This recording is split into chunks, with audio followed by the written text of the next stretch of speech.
Cuk. Noning, kamu pernah kepikiran gak sih? Sebenarnya matematika tuh ada di dunia nyata atau cuma ada di pikiran manusia doang? Wah, pertanyaannya dalam banget. Itu tuh salah satu yang dibahas di ontologi matematika tahu.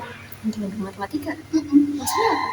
Jadi ontologi itu adalah salah satu cabang filsafat yang membahas keberadaan atau hakikat sesuatu. Nah, kalau dalam matematika berarti itu membahas tentang objek-objek matematika kayak angka, titik, garis, dan lain-lain.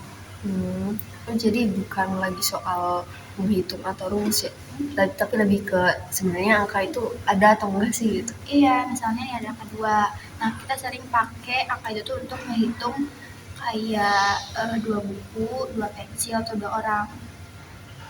Tapi angka 2 itu tuh sebenarnya ada di mana? Iya juga ya. Kalau dipikir-pikir angka 2 tuh nggak bisa kita lihat langsung. Tapi yang bisa kita lihat itu cuma benda-benda yang jumlahnya itu cuma 2 gitu. Iya.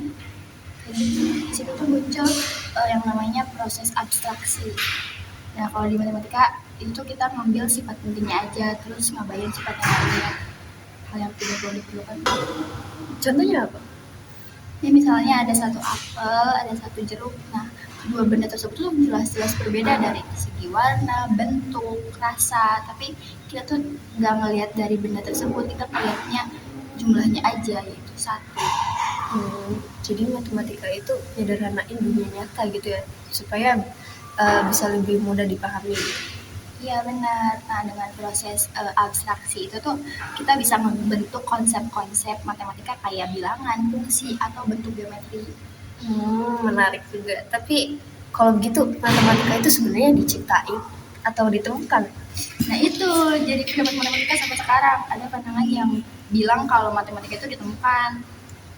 Maksudnya apa? Nah, pandangan itu disebutnya pandangan Platonisme. Menurut pandangan itu, objek matematika itu sudah ada secara independen pada manusia. Jadi matematika itu sudah menemukan konsep-konsep yang udah ada. Jadi ibaratnya itu kayak ilmuwan yang nemuin hukum alam gitu. Iya, kira-kira begitu. Nih misalnya konsep bilangan atau bentuk geometri itu dianggap sudah ada, hanya saja manusia tuh baru saja menyadarinya. Tapi ada yang bilang kalau matematika itu diciptain sama manusia kan? Iya betul, itu tuh biasanya disebut pandangan nominalisme. Nah, menurut pandangan ini tuh angka atau objek matematika itu tuh cuma simbol atau alat yang dibuat manusia untuk memahami dunia ini atau alam semesta. Jadi matematika itu dianggap sebagai bahasa atau alat berpikir aja gitu. Iya, jadi dalam pandangan itu matematika tidak benar-benar ada, tapi sangat berguna untuk menjelaskan berbagai fenomena. Tapi emang kalau dipikir-pikir tuh matematika itu ada di mana-mana ya.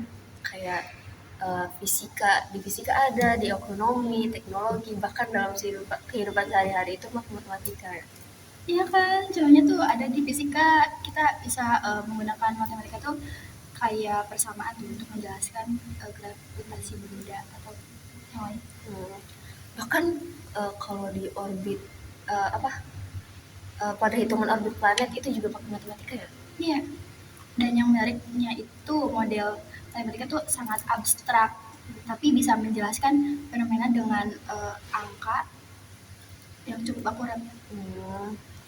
Jadi matematika itu walaupun abstrak tapi aplikasinya itu sangat nyata ya.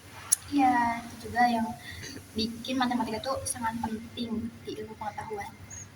Jadi kalau disimpulin ontologi matematika itu mencoba menjawab pertanyaan-pertanyaan tentang konsep-konsep matematika. Iya, jadi di ontologi matematika itu ada pertanyaan kayak apakah matematika itu sesuatu yang benar-benar ada di alam semesta atau hanya hasil pemikiran manusia aja. Walaupun mungkin jawaban tiap orang itu nggak selalu sama gitu. Iya, karena lebih ke perdebatan filosofis. Nah, tapi justru itu yang membuat matematika itu menjadi lebih menarik. Setuju, kita jadi lebih melihat matematika itu bukan hanya sebagai kumpulan rumus, tapi juga sebagai cara manusia memahami dunia ini. Jadi setelah tahu ini matematika itu terasa lebih luas ya. Iya benar.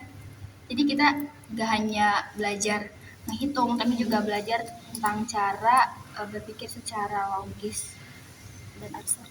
Wah, ternyata matematika itu bisa sedalam itu ya kalau dilihat dari sisi filsafatnya.